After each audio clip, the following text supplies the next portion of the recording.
Hello, it's your boy Davidoff. So I did an MCU marathon that was like 18 episodes long, like in 2018 I think. It was from Iron Man to Black Panther, every single movie. Black Panther was a separate spoiler talk video, so I'm gonna like upload these into like from 18 videos to 3 really long ones. So you're seeing one of them right now, and I'll do phase 1, phase 2 and Civil War to Black Panther. So whichever one you're seeing, you can watch it if you want. You don't have to, but it is a re-upload from a main channel. So if you want to see the full marathon in its normal entirety, then you can see on the main channel. I'll probably link it down below. So yeah, enjoy. Hello, and well, that's James the Lion, but this is my collection. Every MCU movie from top to bottom, apart from Black Panther obviously, because it's not on Blu-ray yet, but yeah, this is the full collection. Iron Man, Incredible Hulk, Iron Man 2, Thor, Captain America First Avenger, Avengers Assemble, Iron Man 3, Winter Soldier, Guardians of the Galaxy, Thor the Dark World, Age of Ultron, Ant-Man, Civil War, Doctor Strange, Guardians of the Galaxy 2, Spider-Man Homecoming, and Thor Ragnarok. There you go, 17 of the 18 movies right there. And I'm going to marathon, not all in one go, but I'm going to watch them over the next few weeks. Gonna watch all these movies, and yeah, I thought might as well make it into a series. And I just saw this, I just saw Iron Man, so let's talk about it. And we'll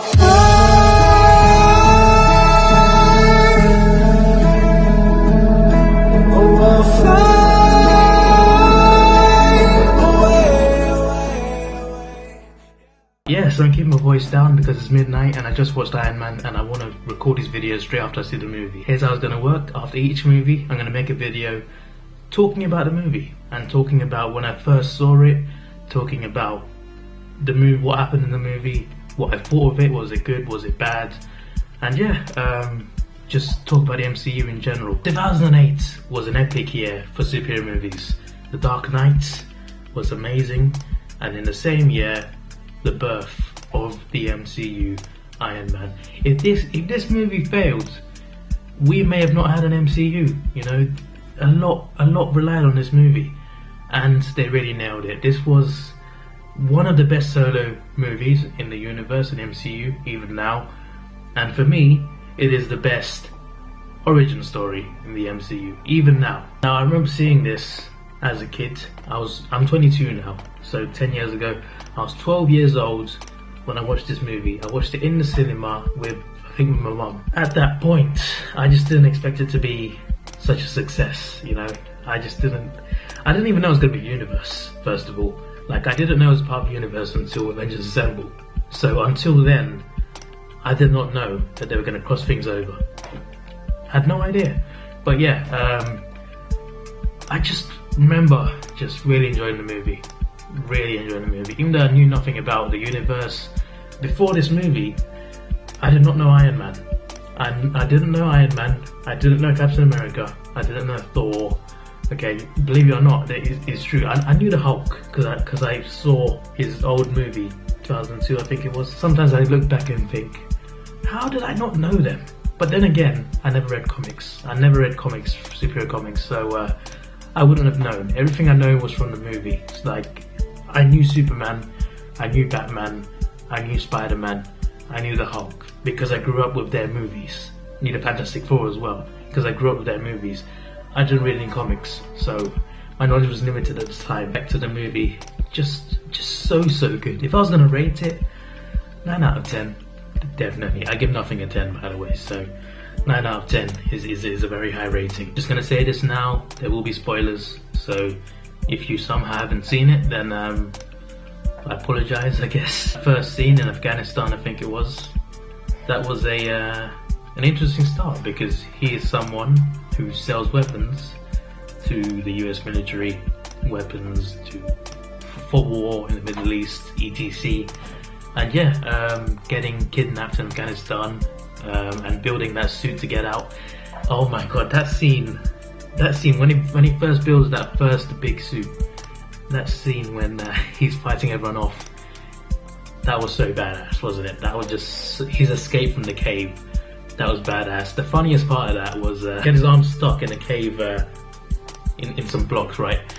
And an enemy comes with a gun that is shoots him, just the way he shot him, and the bullet just bounced off his suit into the guy's head.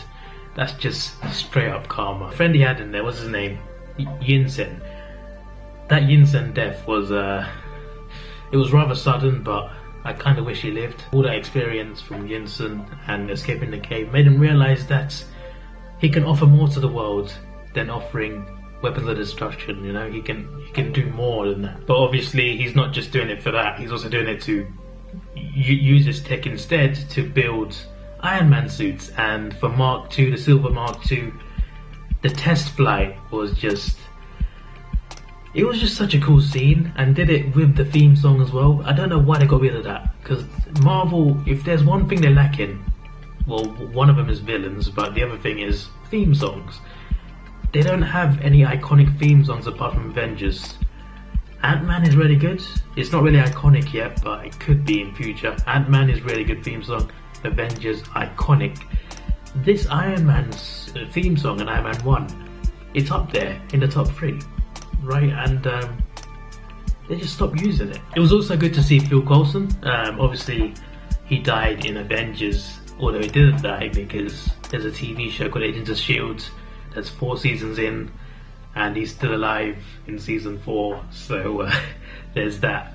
So he's not really dead, but the Avengers don't know that. The Avengers never knew he survived, which is weird. To be fair though, that's a good show. Agents of S.H.I.E.L.D. is really good. Season 1 starts off a bit slow.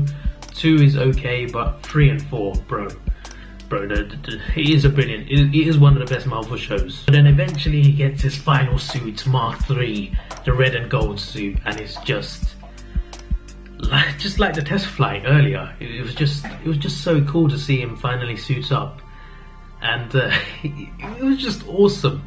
Just when he first suits that up, when it all comes together, ends with his mask coming on. 10 out of 10.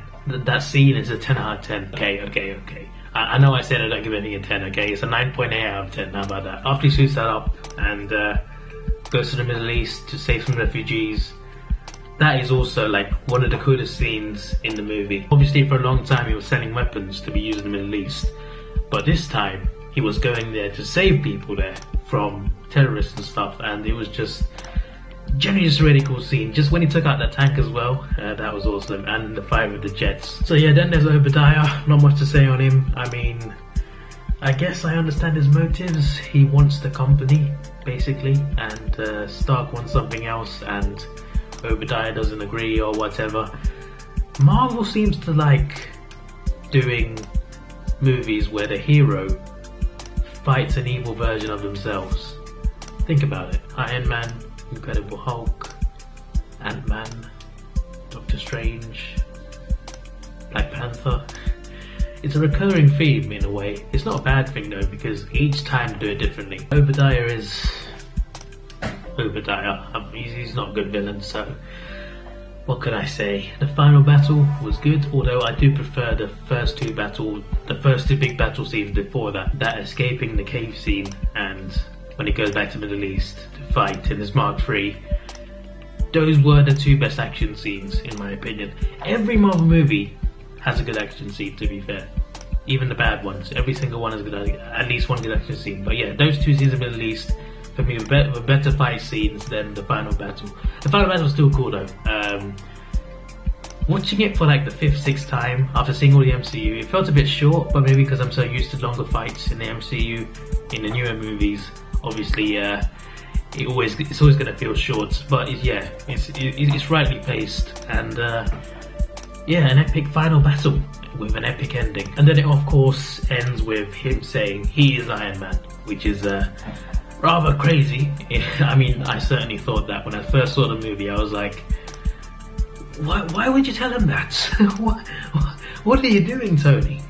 Putting a target on your back. You're a rich guy, then they're gonna know where you live. Yeah, it's the next morning, and I forgot to mention something. The after credits scene with Samuel Jackson as Nick Fury. Now, when I first watched that as a kid, I did not know who that was. I did not know who he was, so it wasn't like anything exciting to me. But now, 10 years later, now I know everything that's happened. That scene is just so much better, you know. You think you're the only hero in the world is so cool.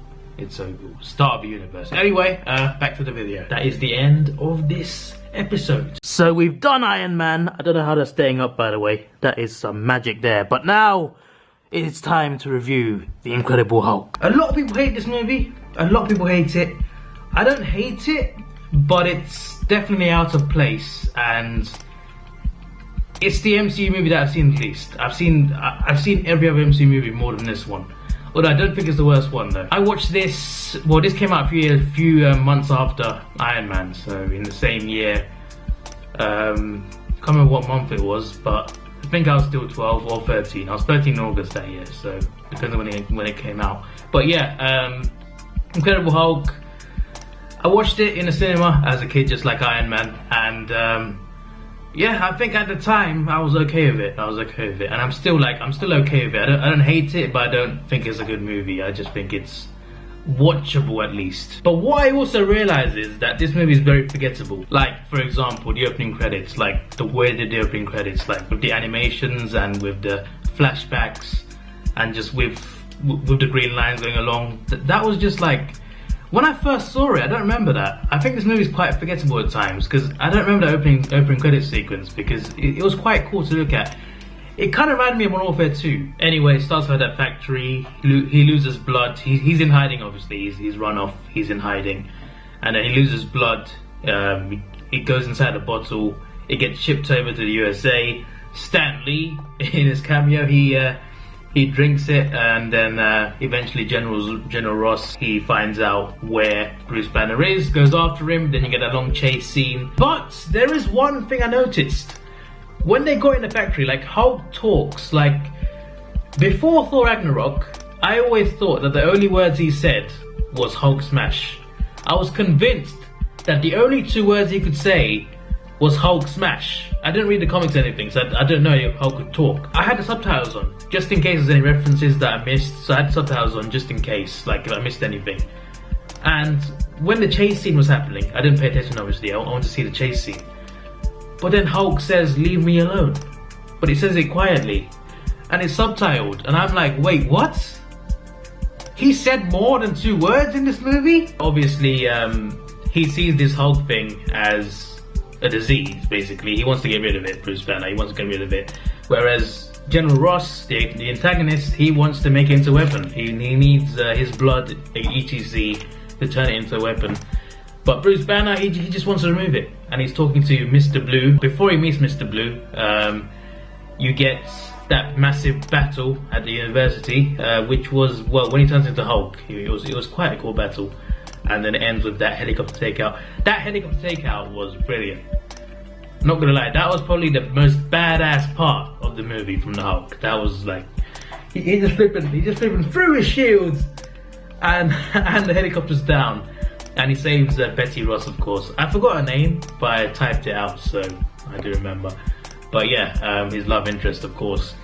And they run away from the general. They get somewhere, and eventually they meet Mr. Blue, and they go under an operation to remove it from him, remove the gamma radiation from him. After he thinks he's removed it, he's obviously caught by General Ross, and they take him away. Sorry, I'm going through this quick because I don't have much to say about this movie, so I just thought I'd just talk about it, basically. Also because I'm gonna watch Iron Man 2 next, like right now after this video, so there's that as well. But I'm not rushing on purpose, like I want to get through this one quicker. So then whatever his name is, something Ski, the Russian British dude, he wants some of that. Whatever Mr. Blue took out of Bruce Banner, he wants that, and he gets injected with it, I guess. They didn't really show that scene really, it's off camera kind of. And then he turns into Abomination, this Hulk villain. And he's just, I mean, he's not the worst villain, but he's cool. And Bruce says, drop me in there, because, well, Abomination's going around New York, destroying everyone, killing everyone. And then Bruce Banner, he gets permission, he jumps out the helicopter into the ground, and, well, obviously he's not dead. Obviously his arm's gonna come up through the ground. And yeah, the final battle was fun. It was fun. Quite short, but then again, everything's short compared to what I've seen now. So it's not a major issue, but Yeah, interesting final scene. Then he sees Betty after the final fight, after he wins the fight, obviously, and he says Betty, and I'm like, why don't I remember this? Like, I've seen this movie about 3 times now. I don't ever remember him saying Betty, and he obviously has to go on the run because they're gonna keep going after him. So he has to go into hiding, and he'll eventually turn up in the Avengers. Now, this might be why people hate him, hate the movie, because the actor's different. It is weird. It is the most, I said it's the most out of place because it's because of a different actor. Like, it's the same character played by 2 different actors in different movies, and it's just confusing. You know, it confuses the casual viewer. It doesn't confuse me, but the casual viewer get confused by that. You know, why was he this guy in Incredible Hulk, and why was he a different guy in Avengers Assemble?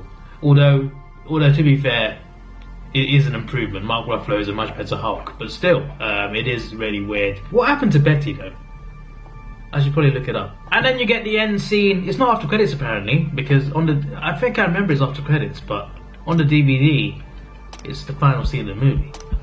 Tony Stark, aka Iron Man, comes in, and yeah, well, when I first saw it as a kid, after seeing Iron Man, I thought, oh my god, are they gonna make a movie with the Hulk and Iron Man in it? I did not know at the time it was a universe. So, like, as a kid growing up, as a fan of superheroes, mainly Superman and Batman and Spider-Man, but as a fan of some superheroes, I always wanted to see a movie where they team up or they fight each other. I always wanted to see a crossover. It was like I was like a kid's. It was like a kid's dream in a way. I was thinking about just the possibilities. But there's 2 things that Tony Stark says that I want to talk about. First of all, he says Super Soldier Program was put on ice for a reason. Now that is a reference, the direct reference to Captain America, and I did not even know at the time because I didn't know Captain America was when I was a kid.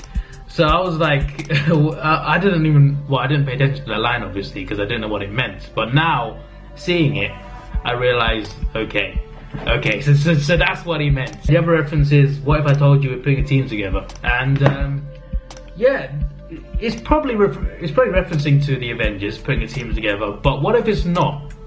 What if it's not? There was a theory somewhere, I think it was on Twitter or YouTube, that he was actually referring to Civil War rather than Avengers Assemble.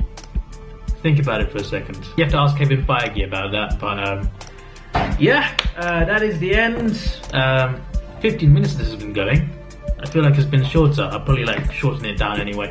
But yeah, definitely not the best movie in the MCU. Average at best, not the worst either. Some good fight scenes, the story was okay I guess, but it is a forgettable movie, and in like a year or so I'll probably like forget a lot of the scenes in this movie. I remember some scenes, I always remember the fight scenes, but a lot of the small details in the dialogue I probably like forget about. And if I was to rate it, then probably a 6 out of 10. Yeah, probably a 6 out of 10. It wasn't anything special, but again, not the worst. There have been worse. I'll get to that very soon in this MCU Marathon. 2 down. Next we have got Iron Man 2. I mentioned in the last episode how Incredible Hulk, it's not very good, but not the worst. I feel this one was worse, personally. I think if I was to rate it, I'd give it 5 out of 10, to be honest with you. Some good scenes here and there, I guess, but really not anything that special, to be honest. And it's probably the movie that links the least to the MCU. That makes sense? Like, you could take the story out and everything still makes sense in the MCU. Like, this movie probably has the least connection to everything else. So War Machine changing character, I don't know why they changed actors. I think there's a dispute or something, but that felt really weird. Like, for War Machine to the same character to change to a different person, just like the Hulk, it also felt a little weird. But to be fair, Don Cheadle, he plays a good War Machine, so I'm not too... have no issue with that really. One of the few blips, I guess, in the MCU. Anyway, it starts with... I watched it in the cinema as a kid. Can't remember who with, but I watched it as a kid. So yeah, this came out in 2010, I'm pretty sure, so There was no MCU movie in 2009 for some weird reason or whatever, but yeah, it starts with the villain, Ivan. Not a good villain. I guess his motive is revenge. Tony Stark's weapons have been destroying his family for generations. So yeah, that's his motive. Simple, just revenge. So obviously his arc reactor in his chest is keeping him alive, and what we find out later on in the movie, that he's using chips, palladium chips, to make it work, but the palladium chip that's keeping him alive is actually killing him as well. But the more he uses Iron Man's suits, the more that process speeds up of him dying. So yeah, he's dying. Then he makes Pepper CEO of his company, and then we get our first introduction to the Black Widow. When I watched as a kid, I didn't know who Black Widow was, so I was like, okay, just a girl who can fight, I guess, because I knew nothing about her until the Avengers. So yeah, but seeing it now, it was a great introduction to her. Justin Hammer, the other rich guy, the other tech genius, I guess. Well, he's not a genius really, but the other tech guy, he breaks Ivan out of prison, and he wants him to build an army of Iron Man, basically, to present to the government. Ivan is doing that, but not for Justin Hammer. He's doing it to take down Iron Man and cause some chaos, basically. Then you get back to Tony's house. He has a party. He's out of control. We get our first glimpse of War Machine, I guess, because I mean we know Rhodes already, but this is the first time getting in the suit. He fights Iron Man, and then he takes Iron Man's suit, the suit that would eventually become the War Machine suit. Fury reveals that Natasha Romanoff, aka Black Widow, is working with S.H.I.E.L.D. and she was working as a spy under Tony Stark, and he finds this out for the first time. That's not the important bit. The important bit is Nick Fury talks about how Howard Stark, Tony's dad, loved him. Tony didn't believe him, and he just gave him a little lecture, basically, and they left him a box that his dad left him to figure something out, and eventually Tony figures out that there is a replacement to palladium, the thing that's killing him inside. There's going to be a replacement. He finds that, and he puts some. I don't know what he does. He digs a hole in the wall, and then he does something with tubes. I don't know. Maybe I'm stupid, but eventually he finds the energy source replacing palladium that will keep him alive for the foreseeable future. Phil Coulson comes in to Tony's lab and finds a Captain America shield. I'm pretty sure it's a prototype though. I'm pretty sure he was bred with a shield well, we'll get to that later, but a prototype of a shield, which was pretty cool. At the time, of course, when I was a kid watching, I didn't know about this shield. Like, is there significance to this? Like, what am I missing here? Am I supposed to know something? Like, I didn't know anything. But again, just like Black Widow's reveal, seeing it now that I know about the MCU, it makes that scene so much more awesome in a way. And then Coulson says he has to go to New Mexico for, well, the after credits scene, which we'll get to at the end. Ivan creates all the suits that Justin Hammer needs, or doesn't actually need, really doesn't need, to Justin Hammer's expo. He wants to do a presentation of his new weapons, but Ivan's hacked into them. Well, before that actually, Iron Man arrives to try and, because he knows Ivan's alive. I forgot to mention, when Ivan's broken out of prison, they faked his own death. So yeah, Tony thinks he's dead at this point, but Ivan's alive. Tony goes to the expo and warns War Machine, who is the leader of this expo, and Ivan hacks into War Machine's suits and all the other suits. And suddenly you have like how many? Like 40 iron suits chasing after Tony Stark, and that chase scene is it's okay, I guess. It's entertaining. Also, when Iron Man saved a child, that was an inspirational scene in a way. And you never know, that child could be Peter Parker. Could be. I'm just saying. I'm not saying he is Peter Parker, but they could just say he is. And you see Black Widow's best scene in the movie, fighting in that corridor. That was awesome. That was actually awesome. That was one of the better fight scenes in the movie. Ivan escapes, but she manages to unhack, if that's the word, unhack War Machine's suit. So now War Machine has, what's his name again? Rhodes. Rhodes now has full control again of his suit. He didn't before, and yeah, they are both teaming up to take on like the rest, every suit that's not destroyed. They're just stuck in the middle and they're surrounded by all these drones. And yeah, just a not so epic fight scene, I guess. It ends very quickly with Tony Stark using one move, which is a pretty cool move, to be fair. Yeah, that's a really cool move. I'd love to see that in Infinity War, to be honest. When he takes out everyone with lasers, just 360, everyone's down. That was probably his most badass moment in this movie. Then you get Ivan arriving in his suit with his electrical thingies, his whip. Isn't he called Whiplash? In this, isn't that his villain name? I think it's Whiplash. He has his whips, electrical whips. I mean, I swear, I don't know if it's just me, just that fight for like 2 minutes, I think. It was War Machine and Iron Man versus Whiplash. It just felt quicker than it was, I guess. But it ends the same way that their party fight ended, when War Machine and Iron Man had a fight at Tony's house. I should just call them Tony and Rhodes. Like, surely that's easier. Anyway, Tony and Rhodes had a fight, as I said earlier, in the movie at his house, and it ended with them blasting each other. That sounds really weird, but it ended with them shooting each other, and they end this fight, the final fight, in the same way, to kill Ivan. And then eventually, all his suits that Ivan created, are all set to self-destruct. So Tony has to go and fly away and save Pepper, who is next to one of the suits. And yeah, that is the climax. To be honest, Phase 1, there were only 2 great movies, and that's Iron Man 1 and Avengers.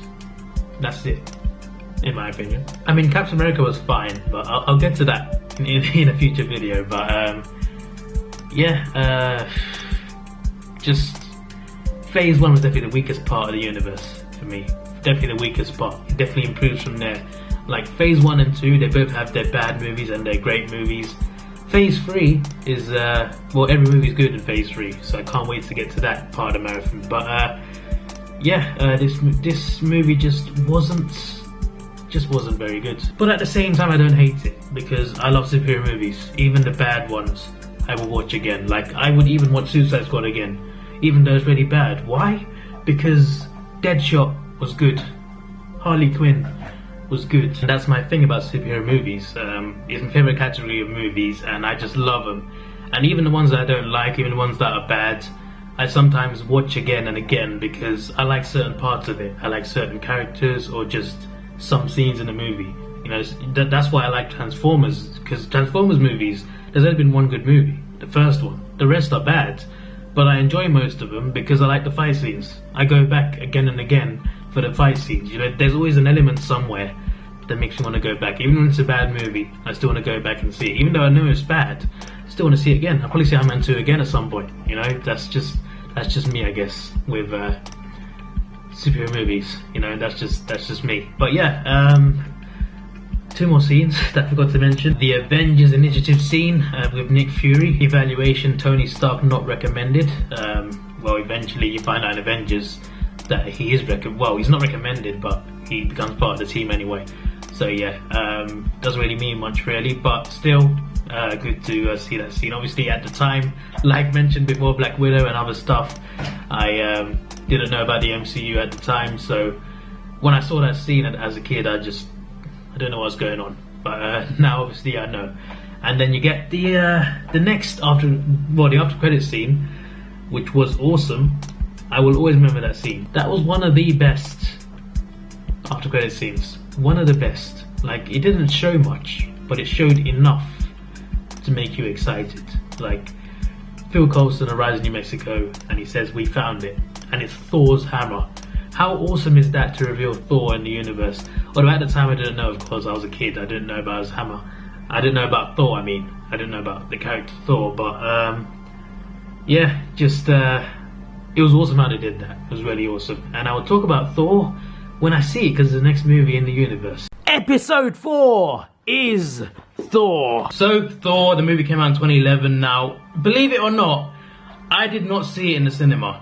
And you're probably wondering why. First of all, as I mentioned in the previous episodes, I did not know it was part of the universe. I did not know they were going to do an Avengers movie. I didn't know they were teaming up. Even though all the clues were there, they were all connected, I still didn't know. Like, I didn't know what was coming. And as for the Thor trailers, they didn't really hype me for the movie. They didn't make me think, oh my god, I'm going to go and see this. It didn't excite me. so I didn't go and see it because I just didn't know what to think. But then I saw the Avengers trailer like a year later, and I saw Thor was in it, and I was like, okay, maybe I should have watched it. So I watched it just before the Avengers. I watched it after Captain America, which is after this one. So it's a little confusing there, but it doesn't really matter. You can still get it either way. But yeah, I'm watching in order this time though, obviously. But yeah, the first time I saw it was quite late. But when I saw it, what I thought was, well, the casting was great. Loki is, well, even now, the best MCU villain for me still. Yes, I know Vulture was good in Spider-Man Homecoming. I know Hela was good in Thor Ragnarok. I know Killmonger was good in Black Panther, okay? But I still think Loki still takes the #1 spot, although he's had the most time, to be fair, and the most development as a character. So yeah, it starts with Thor getting hit by Jane Foster and her van and Dr. Selvig, etc. Then it flashes back to everything that happened before Thor ends up on Earth. You get that flashback on Earth of Odin and his army fighting the frost giants. It kind of reminds me of Game of Thrones. Like, it reminds, like if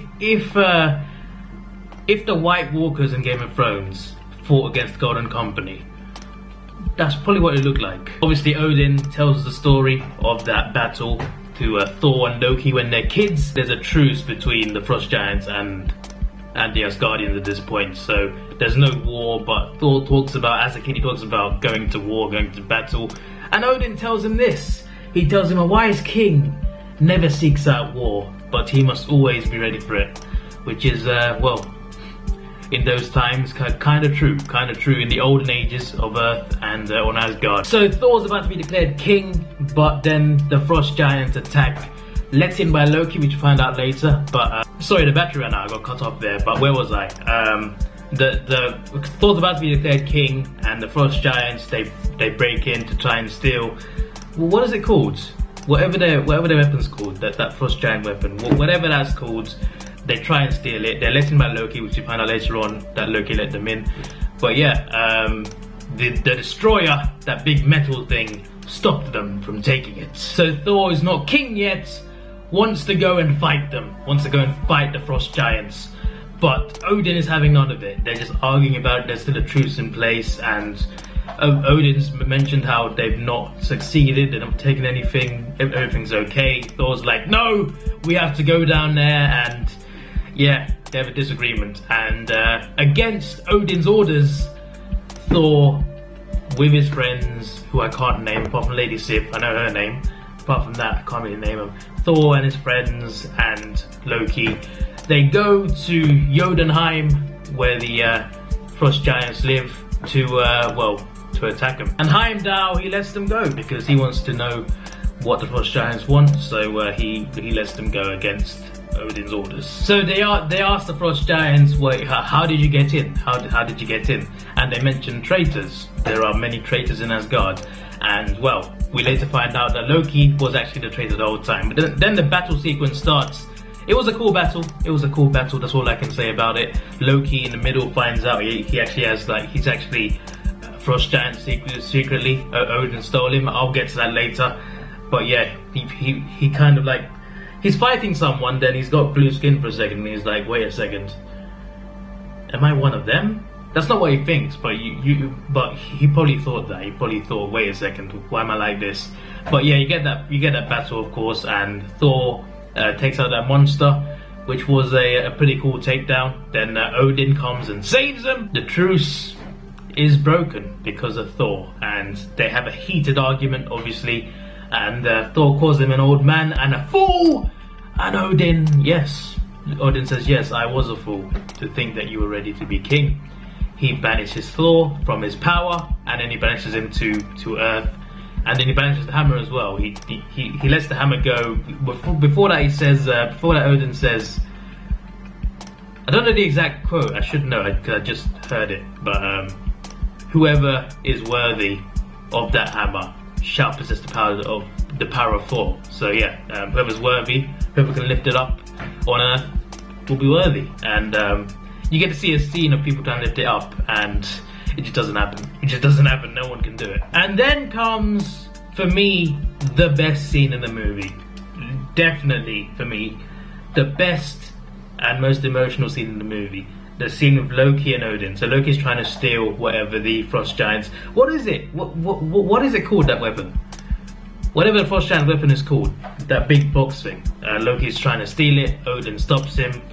They have an argument. Loki asks who he is, and he finds out that he's adopted. Not only that, but one of the main reasons that Odin adopted him was because, well, he's one of the Frost Giants, so maybe one day he could use Loki to find peace between the two.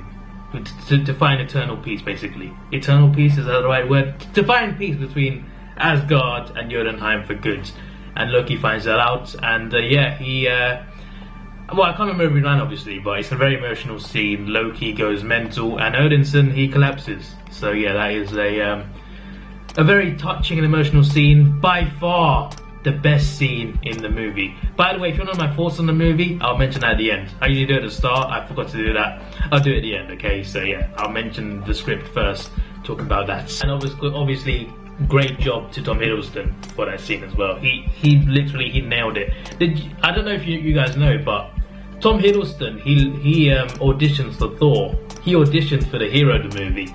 Ended up being the villain. I'm glad he got rejected to Thor because he plays a great Loki. Then you get some of the funniest scenes on Earth. You get Thor smashing a cup down. Another! That was a pretty good scene. Then he's like, I need a horse! Goes into a pet shop. I need a horse! Those two scenes are just like... Literally, like, Marvel are really like notorious for putting a serious scene up, then a jokey scene straight after. Okay, because this was a perfect example. You had the emotional scene with Loki and Odin, the most emotional scene of Marvel so far in the universe, probably. It's a very emotional scene. Then you get Thor smashing a cup down saying, another! Literally just the scene after. People seem to think that's a Disney thing, but this was under Paramount. So Marvel were doing this before Disney. I'm just putting it out there. Also, Dr. Eric Selvig, he mentions a doctor, no, not doctor, a scientist, that S.H.I.E.L.D. were after, and he ran away.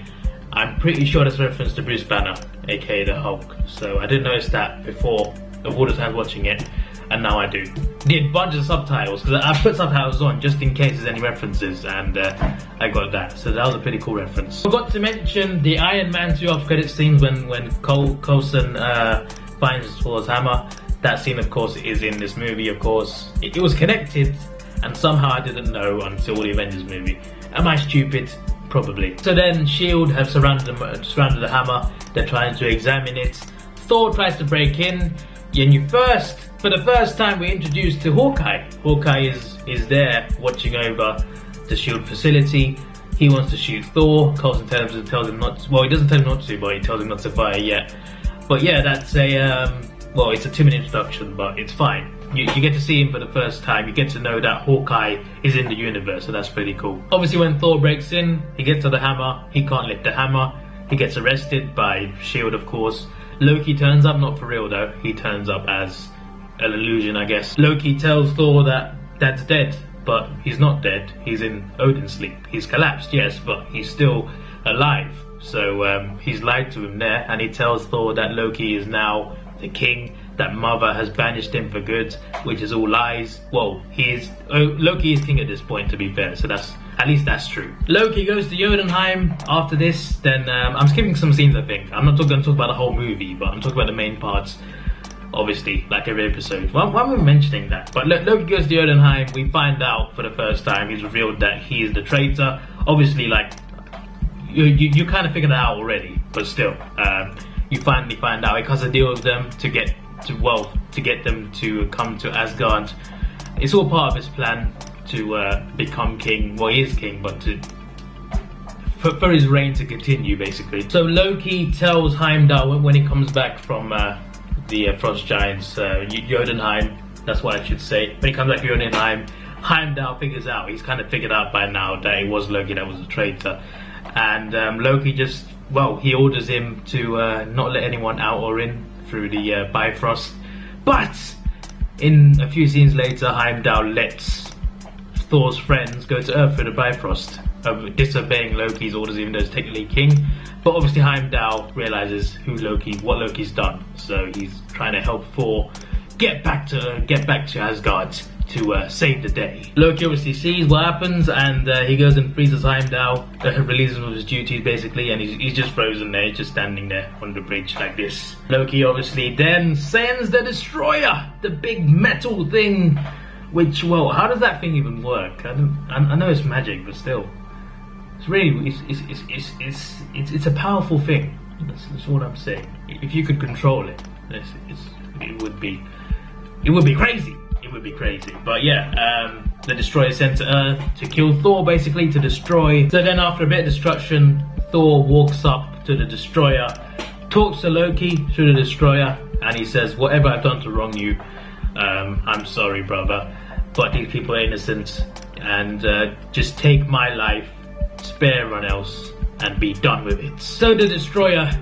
kills Thor for about 30 seconds, but this is the point where he's worthy for the hammer. He is worthy at this point. He wasn't worthy before, but he is now, and the hammer from the shield facility skyrockets up down into Thor's hand, and he turns into Thor. Obviously, he's already Thor, but you know what I mean. He turns into actual Thor now. He absolutely destroys the Destroyer, which is, well, that wasn't even meant to be a pun. That was just that fit really well, that sentence. But yeah, he destroys the Destroyer. It was pretty. It wasn't a great fight scene, but it was pretty cool, I guess. And I noticed one more thing. As he was destroying the Destroyer, right at the end, it played the theme song of the new Marvel intro. If you watch Black Panther and listen to the Marvel intro in Black Panther, the music with the intro is the exact same music as when Thor destroys the Destroyer. Yeah, I noticed that. I was like, whoa, okay, this is interesting. Did this all came from Thor? So the Frost Giants are now in Asgard, invited by Loki to kill Odin, I guess. But Heimdall unfreezes himself. Well, he doesn't unfreeze, but he managed to get out of the ice. Kills some Frost Giants, then gets Thor and his friends back to Asgard. So Laufey, I think his name is, the leader of the Frost Giants, Laufey, he almost kills Odin. Then Loki saves Odin. Loki kills Laufey to show his father that he's worthy of being king. To make himself look like a hero, basically. But that's until Thor turns up and he sees what's going on.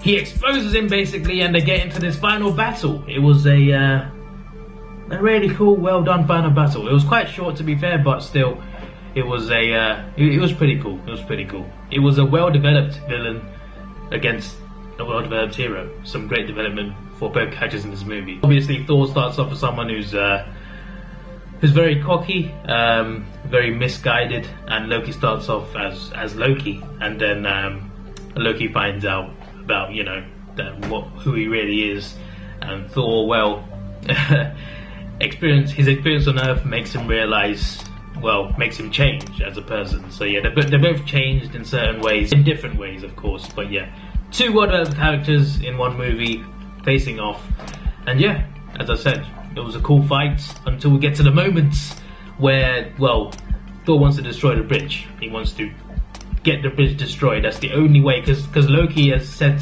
a plan in motion to destroy Jotunheim. The Bifrost is pointing somewhere long enough.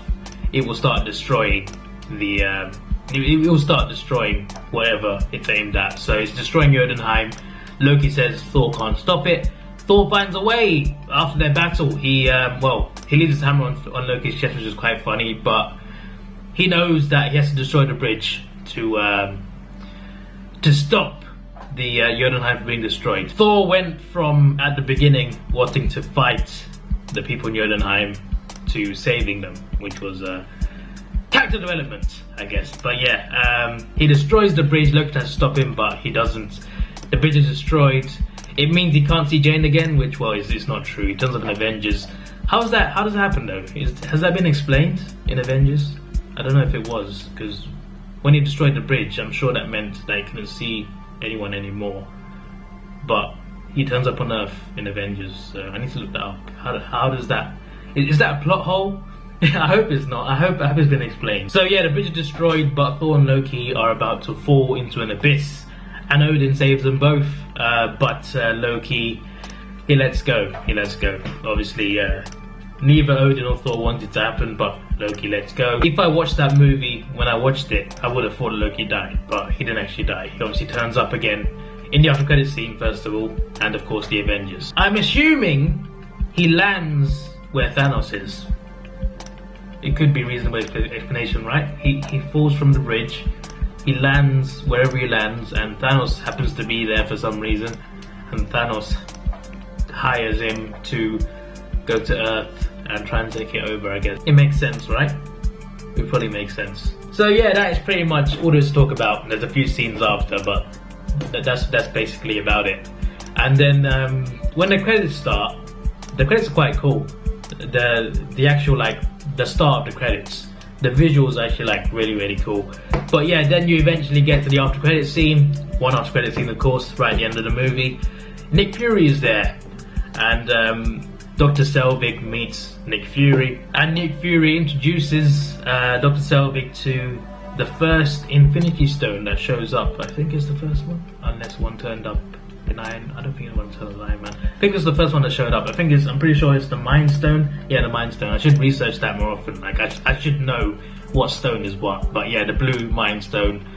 And well, Nick Fury doesn't know what it is, and he wants Dr. Selvig to find out. He said he sees it as power, unlimited power. So yeah, there's that. But it turns out Loki is mind controlling Dr. Selvig, as we would see later on in the Avengers. So this after credit scene takes place during the Avengers, like somewhere near the start of the movie, I guess. My thoughts on this movie, even though I enjoyed it, I thought it was actually average. And you're probably thinking, wait a second, Davidoff. Wait a second now. You said Incredible Hulk was average, then you said Iron Man 2 was bad. Now you're saying this is average too? Are you a Marvel hater? I'm not a Marvel hater, okay? I love Marvel. I love everything Marvel do. Their movies, their TV shows. It's great. It's great. But I'm also not biased. Okay? If I think a Marvel movie is bad or average, I will let you know that it's bad or average, okay? That's just because you love something doesn't mean you have to love everything that they do. You can have an opinion about it, you know? But yeah, I think it was pretty average actually as a movie. Considering the setting was like it was a good setting, great characters. Oh, the main cast mainly. Not Thor's friends, they were just forgettable really, but the main characters casted really well, great performances, a great location, great setting, great premise. But I don't think it was that good. Considering what it could have been, I don't think it was that good. Although it was a well told story, it was a good origin story. I just don't think it was like anything like special. I think it was pretty average. I think it could have been done better, but it's fine. It explained everything that we needed to know, and it sets up Thor in this universe. It established him in this universe, so that's a good thing. But if I were to rate it, 6 out of 10. Same with Incredible Hulk. Iron Man 2 would be a 5. It is time for Captain America, the First Avenger. Captain America, the First Avenger. It was a movie that, well, it was a good origin story. The start of the best trilogy in the MCU. There's only been 3, but yeah, it is the best trilogy by far at the moment, out of the 3 so far. Probably the best trilogy in Marvel actually, like ever. I mean, what comes close? Spider-Man. That's the only one that comes close with Tobey Maguire. Although the third one was really bad, the first 2 were amazing, so I guess that is arguable. But I would say Captain America, the trilogy of Captain America, is the best Marvel trilogy ever. Do you like my mask, by the way? There's a sick mask. I think it's supposed to go here. I guess I'm too small. I guess my head's too small for this. I don't know. But it looks kind of silly, but it looks cool, right? I bought the mask years ago, and I got it. It was next door somewhere. But yeah, let's talk about the movie now. I saw this with my school friends. This movie, just like Thor, holds a, well, in terms of plot, it links very well to the Avengers, the first Avengers movie. Both Thor and Captain America, these 2 movies in a row, they contribute the most towards the plot of the Avengers. So that's pretty cool in that sense. But yeah, let's talk about the movie. But before that though, what I think of the movie, it was a good movie. It was a pretty good movie. I don't think it was amazing or great, but it was pretty good. It was pretty good. If I was going to rate it, 7 out of 10. 7 out of 10 I'd say is a fair rating for this movie. It was a good movie, a good, well-told origin story. The weakest movie in the trilogy, but still a good movie, a really well-told story. And yeah, I liked it. And watching it for, I don't know, the 10th time, I tend to forget quite a lot. So yeah, let's talk about what happens in this movie. We start with the ice scene, the expedition scene, when they find Captain America's ship, they find the shield, they find him. They could have put that at the end. That scene doesn't need to be at the beginning. It really doesn't need to be. That should be right at the end. It would make sense, right? Chronological order. But yeah, that's just how it is. Let's go back to 1942. So you get your first introduction to the Red Skull and Hydra, and he sees the Tesseract, which is, well, it plays a key role in the Avengers, of course. It's one of the Infinity Stones. The Mind, is it the Mind Stone? The blue one? I think it's the Mind Stone, yeah. The Tesseract is in this movie, of course, and Red Skull finds it, and this quote from him, which I didn't realize before, he says, "The Tesseract was the jewel of Odin's treasure room." Now, Red Skull knows Odin, or at least, well, he knew Odin at this point. How does he know Odin? Like, did they meet at some point? Or does he do some research, or what? How does he know Odin so well? So you see Chris Evans, he's obviously a small man at this point, he's like 4 foot tall or whatever as Captain America. Why did I say Chris Evans? I should say Steve Rogers. I apologise, that's the character's name, not the actor's name.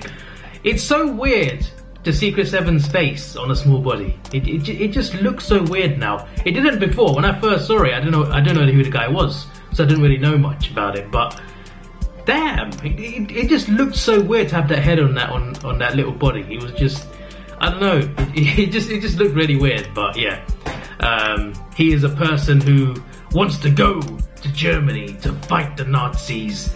He doesn't like bullies. He wants to stand up to whoever it is. But he's a small guy.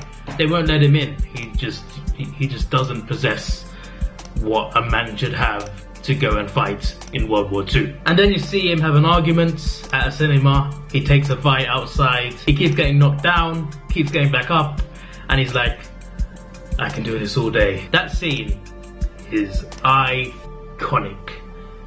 Iconic. When you look back on the MCU, that is one of the moments that you remember and think, yes, that moment was just, it was cool. It was brought back in Civil War as well, which we'll get to Civil War very soon. Not very soon, but we'll get there eventually. But yeah, just that scene in general, that was just, it showed his heart, you know. It shows that he doesn't stay down. It doesn't matter if he's 4 foot tall, he will just get back up. I don't know if it's actually 4 foot though. I'm just making it up, but I'm hoping. It looked like he was like 4 foot tall. Obviously he's getting beaten up and knocked back down, and Bucky saves him. Of course, his best friend Bucky Barnes saves him, and yeah, let's just fast forward a bit. Dr. Erskine, whatever his name is, he talks to Steve and says, well, you're in the army, you can go. He sees something in him, and he considers him for a super soldier program that we'll get to in a second. So then he goes to this training camp for the army, and we get our first introduction to Peggy Carter, Agent Carter. Now, if you didn't know, she has her own TV show. She had her own TV show. It lasted 2 seasons. It's in the MCU. It takes place in the MCU. You don't have to watch it. You don't have to watch it to like know the MCU. But if you liked her character in the movie and you want to see what she did after Captain America got frozen in the ice, then there's a series. There's a season called Agent Carter. It's a Marvel show, MCU show. It's 2 seasons. 2 seasons long. It's 2 good seasons. So if you've got the time, go check it out. It's quite short, to be fair, so go check it out. Then you get all those training sequences with Steve. The scene of them trying to get the flag. Whoever gets the flag gets a ride. They get to ride back instead of walk back, and no one can get it. And then Steve just takes the pin out and gets the flag. That's a pretty funny scene. But the next scene after that, the grenade scene, the whatever his name is, the colonel, I think it is. He throws the grenade onto the field where everyone's training, and everyone else runs away while Steve jumps on the grenade. I'm pretty sure that's not the only time he did that as well. Pretty sure he did it another time in Winter Soldier, I think. I can't remember. I remember him doing it as well in another movie. But yeah, Dr. Erskine I don't know. I guess he sees something in him, sees heart in him, sees potential. You know, sees a good man. So he gets selected. They're selecting one guy for the super soldier procedure, and Dr. Erskine and Howard Stark carry out the procedure to turn him into super soldier. It doesn't go out at the start, he starts screaming. He goes in a little tube thingy. It reminds me of Wolverine in a way. It goes wrong at the start and they want to stop it, but Steve is like, no, I can do this. And yeah, they do it, and yeah, he comes out with a six-pack. He's no longer 4 foot tall, he's like 6 foot tall now. And yeah, but this whole time, there was a Hydra agent in there, undercover, and he was there to steal the serum. Steal the super soldier serum. There was one tube left. And yeah, he stole it. Dr. Erskine died in the process, and Steve chased after that guy. When I say that guy, he chased after the Hydra agents. That was a pretty cool chase scene. Using a door as a shield as well. that was pretty cool. That guy who was chasing, his driver was Ziggy Roscoe from Hollyoaks. If anyone's ever seen that, and then I noticed that, but he was in there for like 2 minutes, but no, 2 seconds I think. But yeah, that whole chase scene was cool. That Hydra agent looked a bit like an evil James Bond. It looks like Steve Rogers was chasing James Bond in 1942. Well, especially at the end of that scene, that submarine thing, that looked a lot like a James Bond type of thing to have. You know, that was it was pretty cool. But yeah, he caught the agent, of course, who killed himself, and the serum was destroyed. But obviously photos are taken of Steve holding the car door up as a shield, and he makes newspapers, and he's famous now, and he wants to go and fight. He's a super soldier now, but he wants to go and fight, but they're like, nope, you're gonna have to do these shows, these little Captain America shows where you just go out and sing to I don't know what that was for. What was it for? Was it for selling something? I don't flipping know. He was like an American hero, and to do different shows across America, and then go in towards Germany to do shows there as well in front of the soldiers. So yeah, that was really weird. But then eventually he finds out about his friend Bucky Barnes. He's obviously already deployed in Germany, but his friend and all his division, Bucky Barnes' division, is captured by Hydra. Captain America finds out about this. He wants to go and fight. He wants to go and save them. And the colonel was like, "Is it the colonel or the general? I don't know. Whatever rank he is, the leader." He goes like, "Nope, you're not doing this. You're just a guy who does shows. You are not going to go and save. We're not going to go and save him because we would lose more men than we saved. So we just can't. We've got to win this war, not lose more men." But Captain was having none of it, and Peggy Carter and Howard Stark took Steve over to the Hydra base, where his friend and a lot of soldiers being held captive, and that whole sequence of him saving everyone, saving the soldiers, saving Bucky, it was a really cool fight sequence. So really enjoyed that. You also get your first introduction to Red Skull. Before this, at the start of the movie, he wasn't Red Skull yet. I mean, he was, but you didn't see him as Red Skull. Eventually, when Captain America meets him, he takes his actual face off, and there's a Red Skull underneath. So that's a pretty cool reveal. I don't know a fight scene here, but yeah, the fight scenes in general at that base were just really cool to watch. Forgot to mention, when he's going to that base, he jumps out of a plane, and that's like an iconic Captain America thing now, because he jumps out planes quite a lot when you think about it. So yeah, there's that as well. That was very random, but I just thought I'd mention that. And then yeah, Steve brings back everyone who he saved back to the base, and well, to everyone's surprise really, no one thought he could bring him back, but there you go. He's a hero now, and he finally gets to fight, and he goes to see Howard Stark to get his new suit and tech. Well, not tech, but yeah, he gets his final suit. Obviously, for the first time, he gets to see his vibranium shields. A very cool introduction, I guess. It was silver at the time, but yeah, about 5 minutes later, you see his final suit and his final shield, and it looks really cool. And then get all those battle sequences for like 5 minutes or so. Those sequences are really cool. The war scenes, the battle scenes between the army and the US Army and the Hydra agents, they were just really cool to watch. Obviously Hydra are not actually the Nazis, they're a separate division, so that's rather confusing, because you usually think that they're the Nazis of the MCU, right? They're not really Nazis. They work with the Nazis, but they are a different organization, which is kind of confusing, but yeah, there you go. Let's fast forward now to the scene where Bucky Barnes supposedly dies. At this point, when I was watching it for the first time, I thought, okay, he's gone, he's dead. And I thought he was still dead for a few years, actually, until the second Captain America movie, which, well, he comes back in that one. So, yeah, obviously I knew nothing about Winter Soldier, so I knew nothing about who Bucky really was, who he'd become. So I thought he was dead for good, but obviously he came back later on. But yeah, that was an emotional scene. And then let's fast forward again to the final battle scene. He storms the base. That was a pretty cool, well, it was about 30 seconds long, but pretty cool fight scenes there. He gets caught by Red Skull. Red Skull punches him, and Steve Rogers again, just like earlier, is like, I can do this all day. That's an iconic line. Eventually his friends come and save him. You get that final battle between the US Army and Hydra, while Steve chases after Red Skull onto Red Skull's plane. Red Skull's plane obviously has nukes headed for different places in America. There's one called Boston. Why did I say one called Boston? It's not called Boston, but each nuke has a place on it where it's headed. One to Boston, one to New York, etc. So yeah, obviously Steve has to stop it. He gets on the plane, and yeah, the fight sequences on the plane before he meets Red Skull were pretty cool. Him versus the Hydra agents.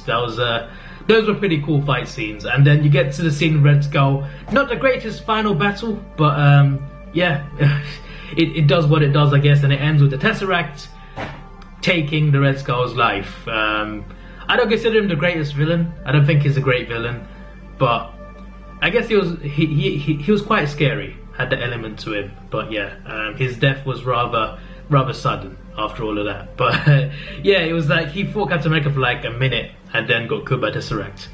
That's basically it. But yeah, and then Captain America, he takes control of the plane. It's basically a stealth bomber. That's what it looks like anyway. So Steve obviously can't stop the plane. He tells Agent Carter over the radio that he has to crash it into ice. Obviously that's his love interest. They kissed earlier, of course. She doesn't want him to die, but he has to do what he's got to do to save the world. And he flies straight into ice. And yeah, this is where they should have put that first scene in the movie, the ice scene when they find him 70 years later. That's where they should have like put this scene. Because I mean, I get why it's at the start, but you don't need to put it there. Just start at World War II and put that ice scene at the beginning, at the end. It just makes more sense. Oh yeah, and just before that, Howard Stark finds the Tesseract. So yeah, there's that as well. He looks for Steve Rogers but doesn't find him, and 70 years later, obviously, other people find him. Obviously, Nick Fury is putting together the Avengers, and if he even thinks there's a chance of finding Captain America, then obviously he's gonna go and take that chance, and obviously they do find him. So then Steve wakes up in the modern day, 70 years later. He realizes where he is. Well, he doesn't realize, but he realizes there's something wrong. He runs out in, well, a modern New York that he doesn't recognize, of course, even though it's actually his home city. He doesn't recognize it because it's 70 years in the future. He meets Nick Fury, and yeah, that is the end of the movie. At this point was when I realized that, now I realize this, he's part of the universe. Okay, I get this now. At this point after this movie, I understood, okay, these are all connected. Okay, I understand it a lot more now, because before I was very confused. I was like, I wasn't confused, but I just didn't know it was going to lead to the Avengers movie. I didn't know it was all connected, but then I realized, okay, I see how it's all connected now. I see how it's all connected, but I should have noticed earlier, to be fair. I mean, all the clues were there. Nick Fury was in Iron Man 1, Iron Man 2, Coulson as well. Coulson was in Thor. Iron Man 2 after credits scene had a Thor hammer in it. I should have noticed it before, but I didn't. Also, SHIELD mentioned in the Hulk movie, so I really should have known.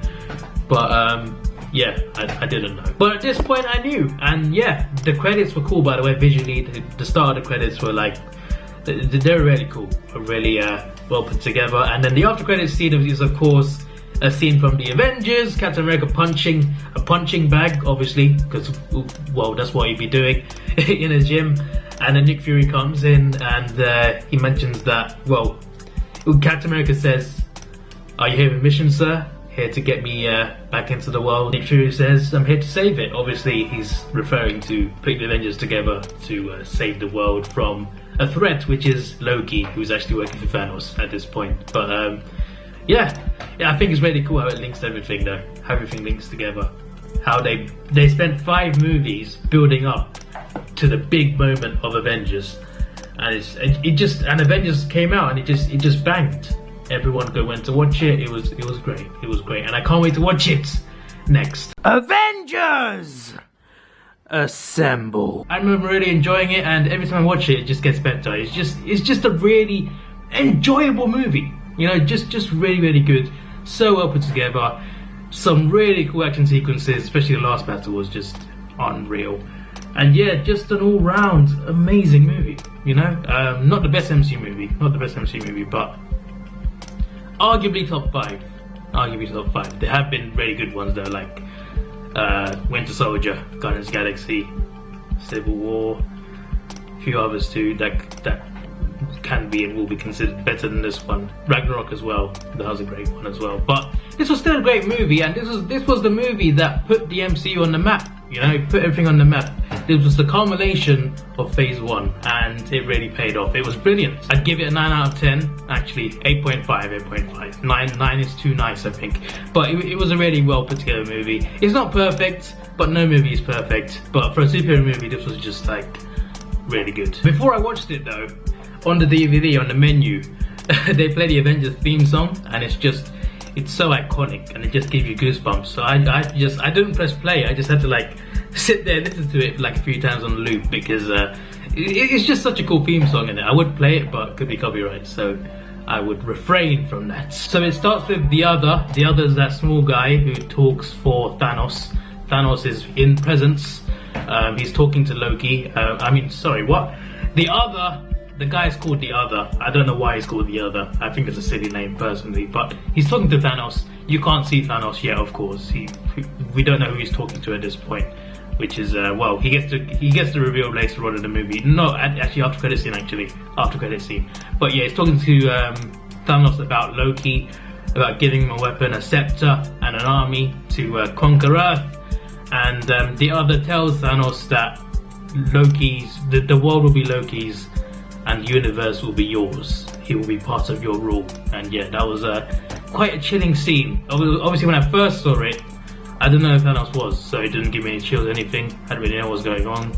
But I knew Loki was working for someone, so I knew that much. But now, looking back on it, I know he's working for Thanos, which is, well, it's crazy stuff. So then you get Loki's entrance onto Earth. He gets mind control over Hawkeye and Dr. Selvig. I need to know the powers of each Infinity Stone. Like, I don't know too much about them yet. I mean, I know I've seen some of the things they do.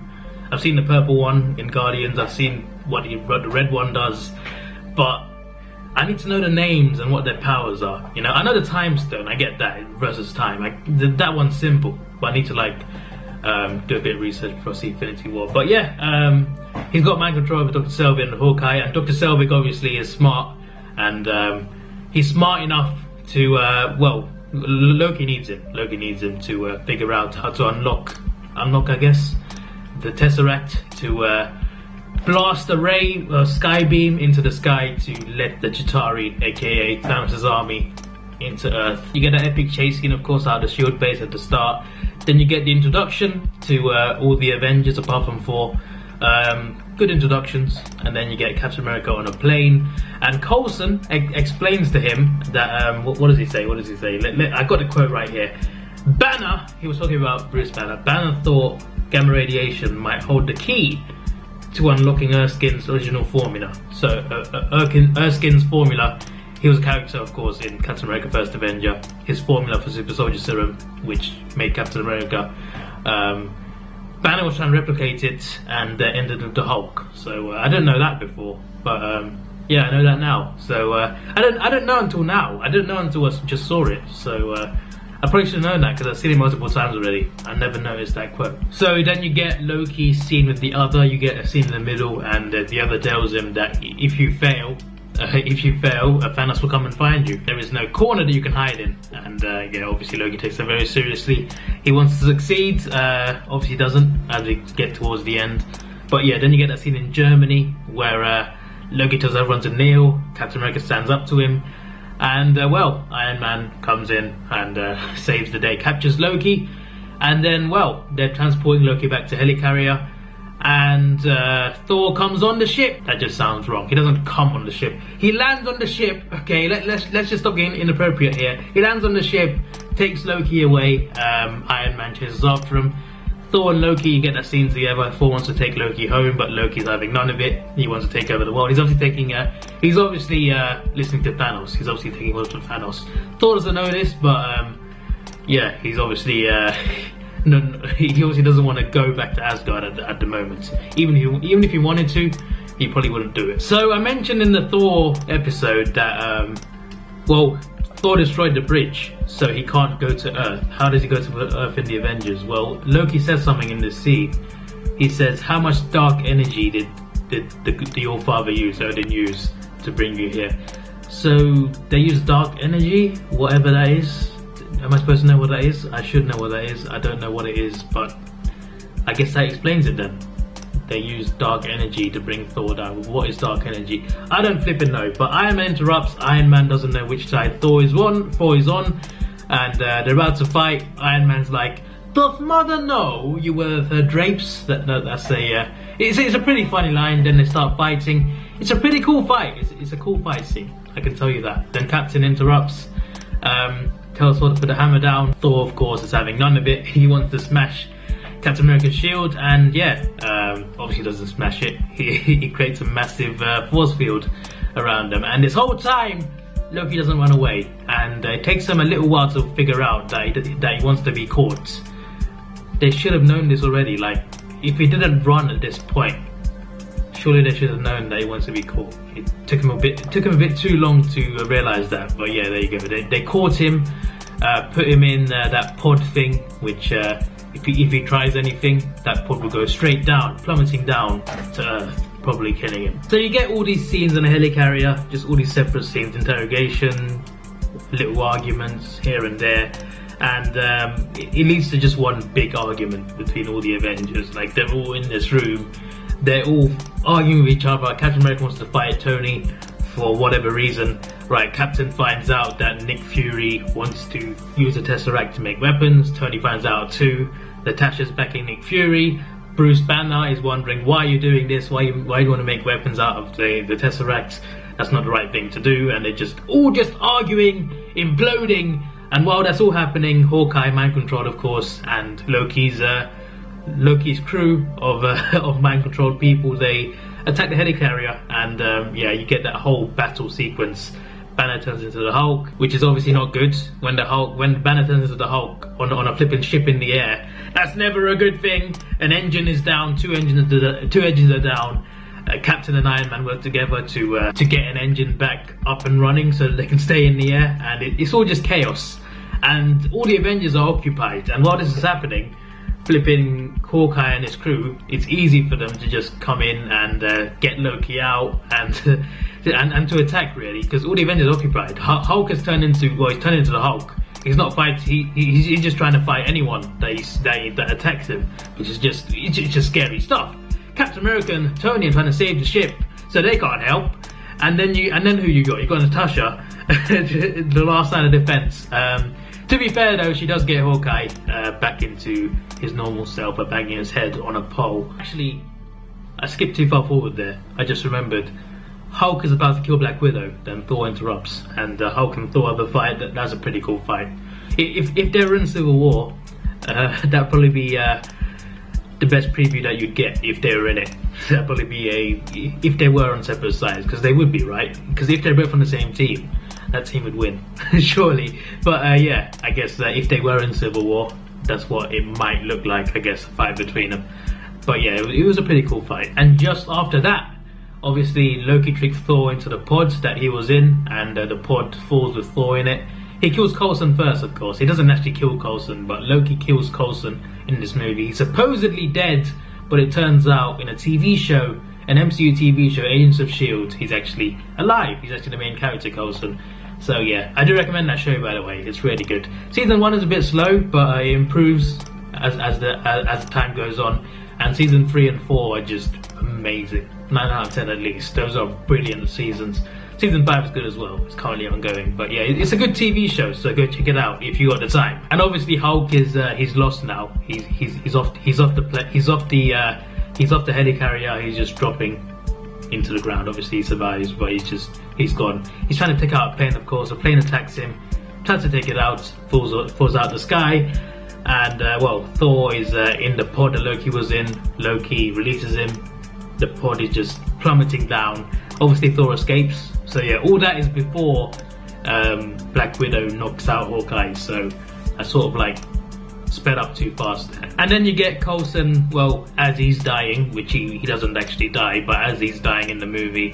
At this point, obviously, we all thought he was dying. Until the TV show was announced, we all thought he was dying. So obviously, at this point, we assume he's dying. While he's dying, he shoots Loki with whatever weapon he has. That was a pretty cool last moment. Well, it wasn't last moment really. Last moment in the movies, I guess. But yeah, that was a pretty cool scene. And yeah, just that whole scene of chaos, from that argument up to the climax of that particular scene, it was just really cool. It was just really well done. A massive implosion of the Avengers, but it also brings them together because Coulson's death, grouped by other things as well, it just brings them all together. So that's a nice touch. So Iron Man and Captain America, obviously they save the ship. So yeah, then like 5 minutes later, no, like a second later, they're sitting at the table, and Fury puts Coulson's card, because Coulson's a big fan of the Avengers, so he shows Coulson's cards with blood on it, and yeah, he brings up that famous quote. The quote: "There was an idea to bring together a group of remarkable people to fight the battles, so that they could fight the battles that we never could." I think I got a few words missed out, but that's more or less the quote, and it's such an iconic quote, you know, and it's in the trailer, of course, of Infinity War, and yeah, it's just a quote that you'll always remember when you look back on the MCU. This is just one of those quotes. It just gives you chills when you hear it. So Tony figures out that Loki is in New York because Loki wants an audience. He doesn't just want to beat the Avengers and conquer Earth. He wants an audience, and he chooses New York. Tony figures that out. Tony gets there first because he's the quickest. Obviously, he can go supersonic speed. So yeah, he gets there. You get that scene with Tony and Loki. That was a pretty cool scene. I have an army. We have a Hulk. That's the most memorable part of that scene. But yeah, it ends with obviously him suiting up with his Mark 7, I'm pretty sure. I think that's his Mark 7. But obviously after he gets his suit, there's obviously some trouble as the sky beam is finally opened up by the Tesseract for the Chitauri, Thanos' army, to come into Earth and to come to New York. Just New York. This is like every alien movie ever. Every alien-rated movie ever. The world's in danger. Attack on America. It's just a regular, common thing, I guess. There's a few exceptions, I guess. And then you get the final 40 minutes, which is just all a massive battle. The Battle of New York. A very memorable battle. It was just really cool. Just from start to finish. From the start to the climax, it was just amazing. And yeah, it was just great to watch. My favourite parts from this were, well, I've got them noted down here. I do write notes, that's why I flip and remember so much, because otherwise I'd be proper lost. But yeah, obviously I do remember what happens, but when you write it down, you remember every scene, how it goes exactly, in what order. But yeah, but obviously you get Banner arriving, Hulk's introduction, of course. I mean, you see him before, but there's this proper introduction to all the Avengers. To the battle, of course. Then you get him taking out the big one, well, the first big Chitauri thingy. What are they called? It's big whales. Let's call them big whales because Tony referenced Jonah. So let's just say big whales. You get the iconic moment of all the Avengers in a circle. That is That is a shot right there. That is a shot. Although not as good as the Age of Ultron shot. The Age of Ultron shot at the start in the ice, where they all like fly in together. That's the best Avengers cut, definitely for me. There were also the funny bits too to add to this battle. There was Hulk punching Thor. There was that was funny. That was really funny. They just mess everything up. They destroy everyone in their side. Then he just punches him. Proper hilarious. And then there's Loki catching Hawkeye's arrow, which then explodes. Hulk destroys Loki. Puny god. That was a memorable scene. That was just, he does it again to Thor in Ragnarok, which we'll get to eventually. So then let's fast forward to the end. The government wants to nuke New York. Now this is kind of like, it was funny to me because in Civil War they mentioned how the Avengers are reckless, but the government wants to nuke. But the government want them to sign this accord, yet years ago they wanted to nuke New York because of an alien attack, killing millions of people.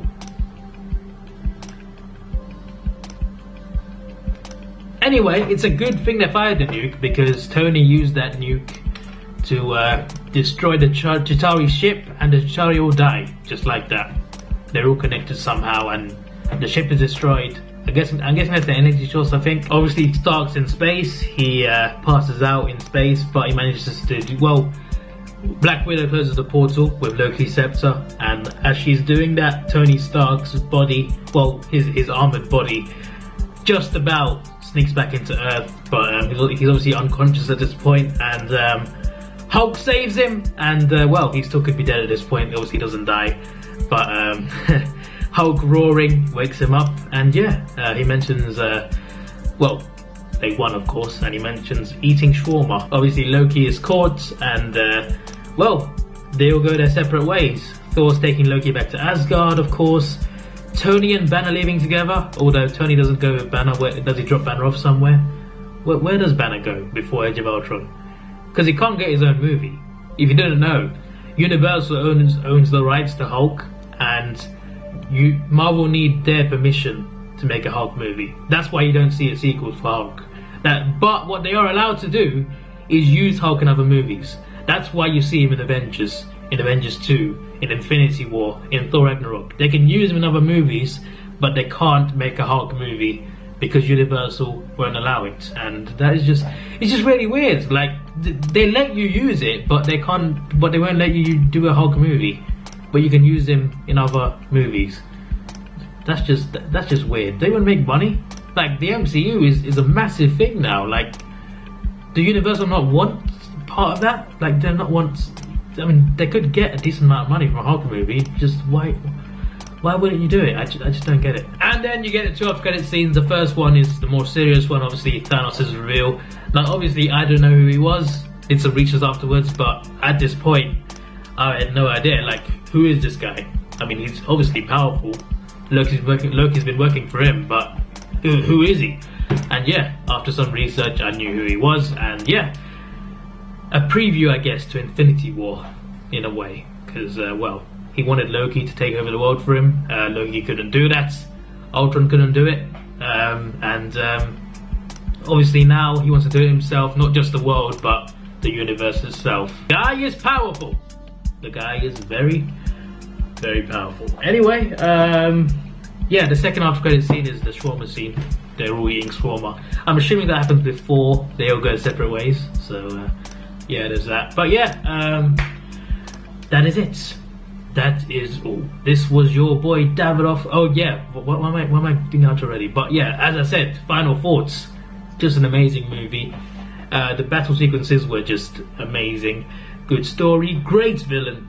Great villain. Loki's the best villain still in the MCU, so I'm glad they picked him to be the antagonist. But obviously he's working for Thanos. But still, good villain.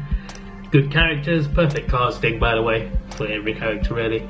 I'm not a big fan of Hawkeye or Black Widow actually. That might surprise you, but the thing is, they're fighting alongside a super soldier, Iron Man, the Incredible Hulk, Thor, the God of Thunder, and you just think, like, how do those two get in that team? I mean, I get that they are useful, but you know, I think you can think of better members for the team like that. I'm just saying, I'm not a hater of those two characters. I'm just not a big fan. I just think that the fact that they survived this long is just crazy. It's just absolutely crazy. Anyway, this is your boy Davidoff. Please like, share, subscribe. Thanks for watching. Have a good day, and yeah, great movie.